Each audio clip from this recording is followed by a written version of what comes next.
Assalamualaikum warahmatullahi wabarakatuh.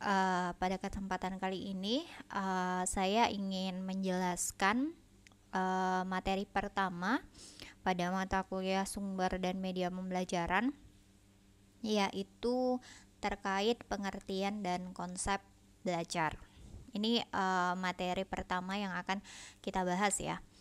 Nah, di sini ada dua subelemen yang akan kita bahas, yaitu terkait belajar dan pembelajaran. Apa itu belajar? Apa itu pembelajaran? Dan apa keterkaitan antara belajar dan pembelajaran? Itu akan kita bahas secara lebih spesifik pada materi ini. Nah, yang pertama yang akan kita bahas yaitu terkait belajar. Ya. Pertama, belajar itu didefinisikan ya, atau artinya adalah proses yang menghasilkan perubahan dalam pengetahuan, keterampilan, sikap atau perilaku seseorang sebagai hasil dari pengalaman atau interaksi dengan lingkungannya. Ingat ya, di sini belajar itu dikatakan sebagai sebuah proses, di mana proses itu bisa menghasilkan sebuah perubahan. Nah, perubahan itu bisa dalam bentuk pengetahuan, keterampilan, sikap, atau perilaku dari seseorang itu sebagai dampak atau hasil dari proses belajarnya, seperti itu. Itu pengertian belajar secara umum ya. Ada beberapa ahli yang mendefinisikan belajar itu apa, seperti itu. Yang pertama itu dari Tursan Hakim ya. Tursan Hakim mengatakan bahwa belajar adalah suatu proses perubahan di dalam kepribadian manusia, dan perubahan tersebut ditampakkan dalam bentuk peningkatan kualitas dan kuantitas tingkah laku seperti peningkatan kecakapan, peningkatan pengetahuan, sikap, dan lain-lain. Artinya di sini ada sama halnya dengan definisi yang di awal tadi, bahwa di sini dia merupakan proses, dan proses itu adalah proses perubahan. Proses perubahan di mana di sini lebih cenderung ditekankan kepada peningkatan kuantitas maupun kualitas, baik itu dari tingkah lakunya ataupun dari pengetahuannya, dari sikapnya, dari kecakapannya, dan lain sebagainya, seperti itu. Itu menurut Tursan Hakim. Sementara menurut Slameto, beliau mengemukakan bahwa belajar itu merupakan suatu proses usaha yang dilakukan seseorang untuk memperoleh suatu perubahan tingkah laku yang baru secara keseluruhan sebagai hasil dari pengalamannya sendiri dalam interaksi dengan lingkungannya ya. Kalau di sini lebih ditekankan bahwa hasil dari proses belajarnya itu adalah hasil dari pengalaman individu itu sendiri, yang merupakan hasil dari interaksi dengan lingkungannya. Jadi sebenarnya kalau bisa disimpulkan bahwa belajar itu ya suatu proses, di mana proses itu akan menghasilkan sebuah perubahan baik perubahan tingkah laku maupun perubahan peningkatan kualitas, kuantitas, peningkatan pengetahuan, peningkatan kecakapan, dan lain sebagainya, seperti itu. Jadi itu adalah definisi dari belajar itu sendiri.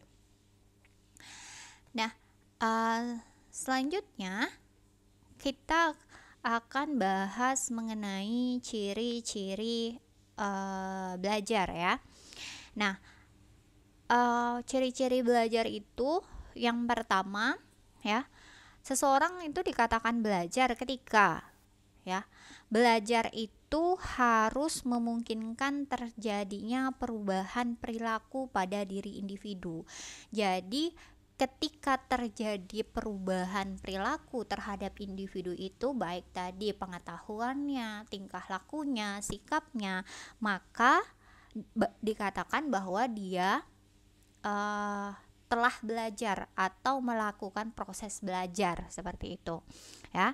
Yang kedua, terjadi karena interaksi dengan lingkungan dan pengalaman. Jadi adanya interaksi antara lingkungan dan pengalamannya. Jadi di sini proses belajar itu tidak hanya kalau yang kita tahu adalah proses di mana belajar itu ada di dalam kelas, ada tutornya atau ada gurunya. Jadi proses belajar itu tidak didefinisikan seperti itu, tapi proses belajar itu didefinisikan sebagai semua yang dilakukan oleh seseorang, di mana di situ tadi adanya perubahan tingkah laku. Jadi kenapa di sini dikatakan bahwa ciri-ciri belajar itu didapat dari pengalaman seperti itu. Jadi kalau seandainya di luar atau di jalan dia mendapatkan sesuatu yang menjadikan adanya perubahan dalam diri seseorang tersebut, maka itu bisa dikatakan sebagai proses belajar. Karena belajar itu tidak hanya di dalam kelas, tapi dari pengalaman atau dari hasil pengamatan di dalam lingkungan, di lingkungan seseorang dan lain sebagainya. Itu yang merupakan proses belajar, atau bisa dikatakan sebagai bahwa ini merupakan proses belajar, ada proses belajar di dalamnya. Terus yang kedua, perubahan tersebut relatif menetap. Relatif menetap artinya di dalam jangka waktu yang lama. Misal perubahan sikap dari yang misalnya perubahan sikapnya seorang siswa itu menjadi lebih aktif. Nah, lebih aktif itu tidak hanya terjadi hanya 1 hari, 2 hari, 3 hari seperti itu, tapi berlangsung dalam waktu yang relatif lama, ataupun tidak berubah untuk kedepannya seperti itu. Jadi bisa dikatakan dia relatif permanen gitu. Perubahannya relatif permanen terhadap diri seseorang itu. Itu untuk ciri belajar yang ketiga. Nah, di sini selain dari ciri-ciri belajar itu seperti apa, di sini kita juga membahas bahwa proses belajar itu dipengaruhi oleh beberapa faktor. Faktor yang pertama itu adalah faktor internal ya.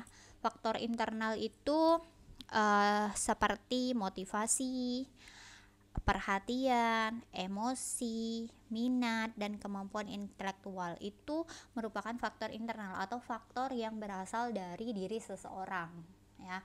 Jadi misalnya terkait emosinya, minatnya untuk belajar di bidang A, bidang B, atau kemampuan intelektualnya seperti apa, itu merupakan faktor-faktor yang ada atau muncul dari dalam dirinya sendiri.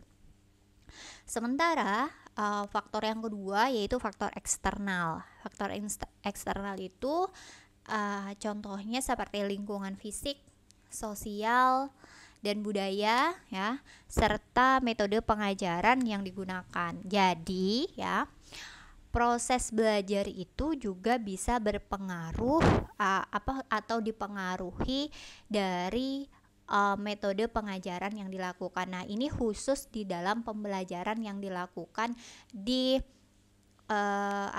di pembelajaran formalnya seperti itu, misalnya di sekolah. Nah, proses belajar di sekolah itu juga dapat dipengaruhi oleh metode pengajaran yang yang digunakan oleh tenaga pengajar, atau di sini konteksnya adalah guru. Jadi metode pengajaran atau metode pembelajaran yang digunakan itu bisa menjadi faktor eksternal yang bisa mempengaruhi proses belajar tersebut seperti itu. Oke, sekarang kita lanjut ke tadi kita bahas mengenai belajar ya, karena di awal tadi yang sudah saya katakan bahwa di dalam pembahasan ini kita akan membahas mengenai belajar dan pembelajaran serta keterkaitan antara belajar dan pembelajaran itu. Nah, tadi kita sudah bahas mengenai definisi dari belajar, ciri-ciri belajar itu seperti apa, terus faktor-faktor yang mempengaruhi belajar itu seperti apa, sehingga yang sekarang yang akan kita bahas yaitu mengenai pembelajaran. Mungkin kita nggak asing gitu ya, nggak asing dengan kata belajar dan pembelajaran. Nah, untuk pembelajaran sendiri di sini didefinisikan sebagai keseluruhan proses interaksi ya, interaksi antara pendidik, peserta didik dan sumber belajar di suatu lingkungan belajar. Jadi ada proses interaksi di mana proses interaksinya melibatkan pendidik, dalam hal ini adalah guru, peserta didik, sumber belajarnya dan lingkungan belajarnya. Seperti itu. Nah, di sini pembelajaran mencakup perencanaan. Jadi pembelajaran itu cakupannya adalah ada perencanaan, ada pelaksanaan, dan ada evaluasi kegiatan belajar mengajar.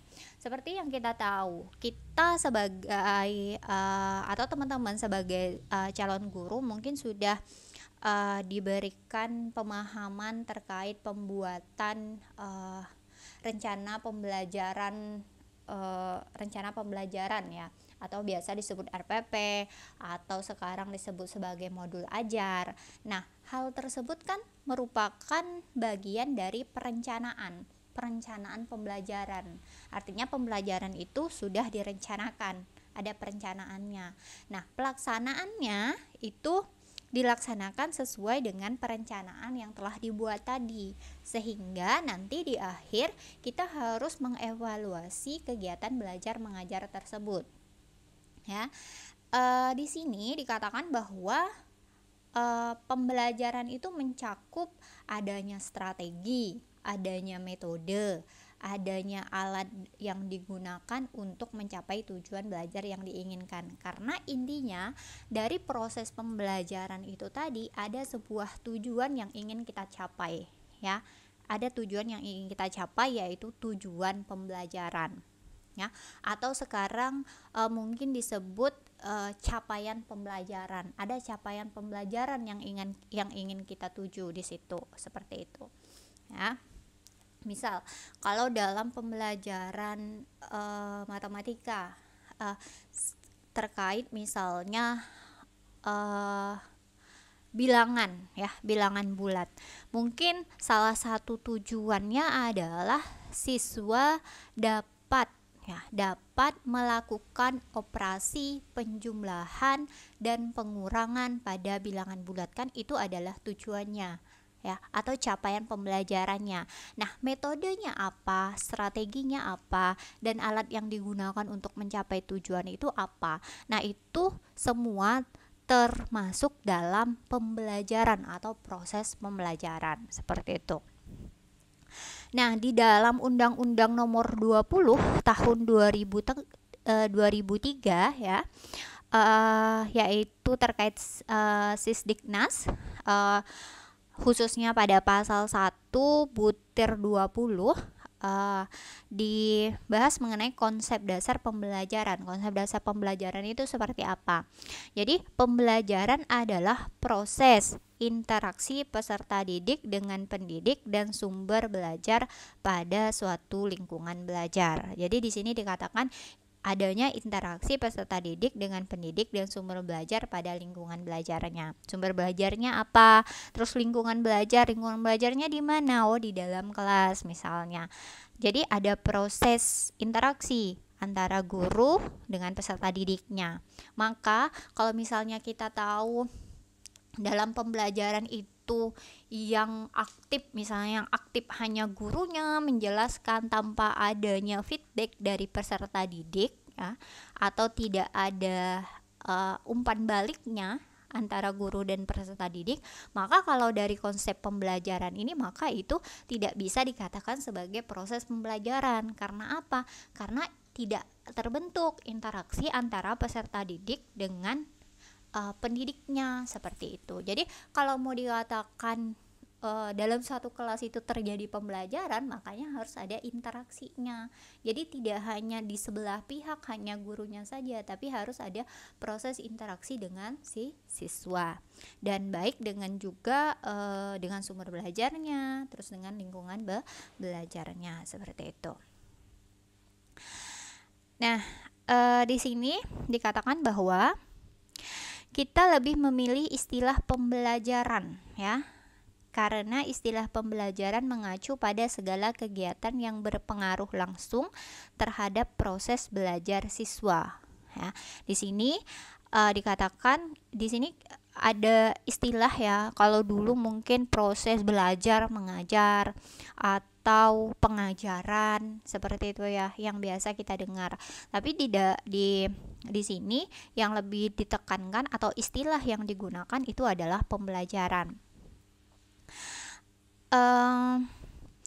Di sini dikatakan bahwa jika kita menggunakan kata pengajaran, kita membatasi diri hanya pada konteks tatap muka guru siswa di dalam kelas. Kalau pengajaran, karena kalau pengajaran itu kan sebuah kata kerja mengajar, ya, pengajaran berarti yang dilakukan adalah guru mengajar si siswanya, ya, bukan interaksi mengajar, ya. Tapi kalau istilah pembelajaran itu mengacu pada semua kegiatan yang terjadi di dalam kelas itu. Tapi kalau pengajaran hanya hanya pada konteks guru dan siswanya saja, tapi tidak pada konteks sumber belajarnya atau lingkungan belajarnya, seperti itu. Sedangkan dalam istilah pembelajaran, interaksi siswa tidak dibatasi oleh kehadiran guru secara fisik. Nah, oke, di sini ya kita garis bawahi kehadiran guru secara fisik. Siswa dapat belajar melalui bahan ajar cetak, program radio, program televisi atau media lainnya. Itu kata pembelajarannya, ya. Tentu saja guru tetap memainkan peran penting dalam merancang setiap kegiatan pembelajaran. Dengan demikian, pengajaran merupakan salah satu bentuk kegiatan pembelajaran, seperti itu. Jadi pengajaran itu masuk dalam bagian dari pembelajaran, sehingga istilah yang paling tepat itu adalah pembelajaran, bukan pengajaran, seperti itu. Kenapa di sini? Karena kan di sini dikatakan bahwa siswa itu kan bisa belajar dengan sumber belajar apa saja atau dengan bahan ajar apa saja.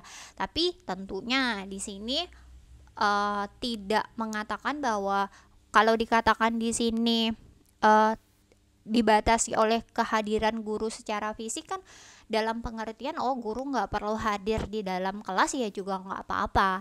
Tapi kan peran guru ada. Peran guru apa? Peran guru merancang pembelajaran itu, sehingga nanti tercipta proses belajar yang dilakukan oleh si siswa, seperti itu. Jadi walaupun secara fisik tidak ada kehadiran guru di situ, tapi perannya tetap ada. Perannya apa? Ya untuk merancang pembelajarannya, seperti itu.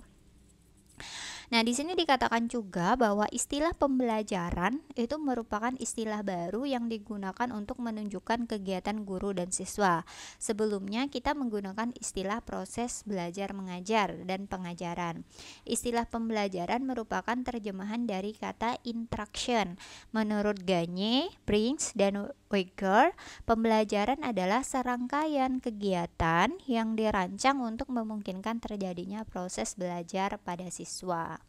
Jadi di situ kegiatan, ya, serangkaian kegiatan yang dirancang agar terjadi proses belajar pada siswa. Jadi dalam pembelajaran ada proses pelajaran. Nah, mungkin di sini kalian juga sudah bisa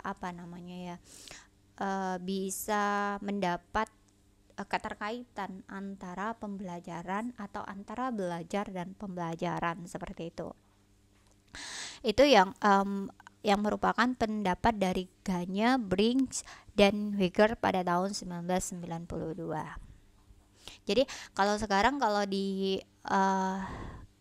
udah belajar ini, jadi kita tidak bisa mengatakan lagi pengajaran tapi pembelajaran, atau belajar mengajar tapi pembelajaran di kelas, atau bukan belajar mengajar di kelas tapi pembelajaran di kelas, seperti itu. Jadi itu istilah yang paling yang paling make sense untuk digunakan.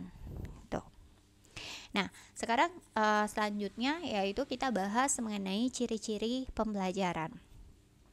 Nah, ciri-ciri pembelajaran di sini ada 3 yang saya hadirkan di sini, atau yang saya ambil di sini. Ya mungkin masih banyak lagi ciri-ciri dari pembelajaran, tinggal dielaborasi aja, dicari aja banyak-banyak referensi terkait pembelajaran, karena beda sumber terkadang ada berbeda pendapat, tapi pada hakikatnya itu menuju atau samalah, hanya saja biasanya narasinya saja yang berbeda, seperti itu, tapi pada kenyataannya sama. Ciri-ciri pembelajaran di sini, yang pertama, adanya proses interaksi yang melibatkan peserta didik, pendidik dan media atau sumber belajar, ya. Jadi ada interaksi yang melibatkan peserta didik, pendidik, dan media dan sumber belajar. Loh, Bu, tadi dikatakan pembelajaran itu kan kalau seandainya si gurunya tidak hadir secara fisik, itu tetap dikatakan sebagai pembelajaran. Ya oke, memang. Tapi harus diingat bahwa di situ tetap ada peran guru, yaitu apa? Merancang kegiatan pembelajaran. Jadi tetap di situ ada andil guru dalam interaksi atau dalam proses belajarnya siswa, seperti itu, ya. Nah, yang kedua, melibatkan metode dan teknik tertentu untuk mencapai hasil belajar yang optimal. Jadi ada metodenya yang digunakan, ada tekniknya, seperti itu. Terus ada media juga kan yang digunakan, seperti itu. Terus berfokus pada pencapaian tujuan pendidikan yang telah ditentukan. Jadi fokus dalam pembelajaran itu adalah mencapai tujuan pembelajaran tadi. Ingat, kita melakukan pembelajaran di kelas, tujuan utamanya adalah mencapai tujuan pembelajaran. Jadi jangan sampai keluar dari koridor mencapai tujuan pembelajaran. Kalau sudah keluar dari koridor mencapai tujuan pembelajaran, berarti kita tidak bisa dikatakan bahwa proses pembelajaran kita berhasil. Karena apa? Karena tujuan pembelajaran kita itu tidak dicapai, seperti itu. Jadi keberhasilan proses pembelajaran atau keberhasilan dari belajar siswa di dalam kelas itu bergantung pada capaian tujuan pembelajaran itu sendiri. Nah, di sini yang selanjutnya yang kita bahas yaitu adalah hubungan antara belajar dan pembelajaran. Nah, di sini dikaji dari 2 hal. Yang pertama itu adalah belajar sebagai tujuan pembelajaran. Ingat ya, belajar sebagai tujuan pembelajaran. Di sini dikatakan pembelajaran dirancang untuk mendukung, memfasilitasi, dan mendorong terjadinya proses belajar, ya. Karena tadi dalam belajar itu kan menghasilkan perubahan itu artinya tercapainya tujuan. Misal tadi saya contohkan pembelajaran matematika yang semulanya siswa itu tidak bisa menjumlahkan atau mengurangkan bilangan bulat, tapi dalam karena ada proses pembelajaran tersebut, makanya siswa bisa menjumlahkan dan mengurangkan bilangan bulat. Berarti kan ada perubahan di situ, perubahan pengetahuan atau perubahan keterampilan siswa. Jika adanya perubahan, maka bisa dikatakan sebagai belajar, seperti itu, ya. Tujuan utama dari pembelajaran adalah memastikan bahwa peserta didik mengalami proses belajar yang efektif, sehingga mereka mampu mencapai tujuan pendidikan yang telah ditentukan atau tujuan pembelajaran yang telah ditentukan. Terus yang kedua adalah belajar sebagai hasil dari pembelajaran. Kalau di sini kan tujuan, kalau di sini hasil. Hasil dari proses pembelajaran diukur melalui apa yang telah dipelajari oleh peserta didik. Apakah mereka telah menguasai pengetahuan, keterampilan, atau sikap baru yang merupakan indikator utama keberhasilan dalam proses belajar. Jadi, indikator utama keberhasilan pembelajaran itu adalah adanya proses belajar, adanya proses belajar, karena kan belajar tadi ada proses menghasilkan perubahan. Nah, kalau ada terjadi proses perubahan di situ yang sebelumnya tidak tahu menjadi tahu, maka disitulah adanya belajar, sehingga belajarnya siswa, proses belajar itu difasilitasi oleh pembelajaran, seperti itu kurang lebih itu keterkaitan antara hubungan belajar dan pembelajaran. Nah, karena di sini ini adalah materi kita atau mata kuliah kita itu terkait sumber belajar, yang pertama yang akan kita bahas itu adalah sumber belajar. Maka yang terakhir di sini saya akan melakukan evaluasi. Evaluasinya apa? Evaluasinya tidak susah kok. Di sini saya hanya minta pendapat dari kalian semua terkait apa sih keterkaitan antara belajar dan pembelajaran dengan sumber belajar. Kalau tadi kita tahu kan keterkaitan atau keterhubungan antara belajar dan pembelajaran. Sekarang yang saya minta adalah keterkaitan antara belajar dan pembelajaran dengan sumber belajar, seperti itu. Jadi kemukakan pendapat kalian terkait pertanyaan ini, jadi pendapat kalian itu bisa kalian tulis atau bisa kalian sampaikan melalui link. Di sini saya sudah sediakan Google Form. Nanti kalian silahkan tulis di situ, di Google Form itu apa sih keterkaitan antara belajar dan pembelajaran dengan sumber belajar, seperti itu. Oke. Mungkin itu saja yang bisa saya sampaikan pada kesempatan kali ini. Untuk pertemuan kali ini saya akhiri. Assalamualaikum warahmatullahi wabarakatuh.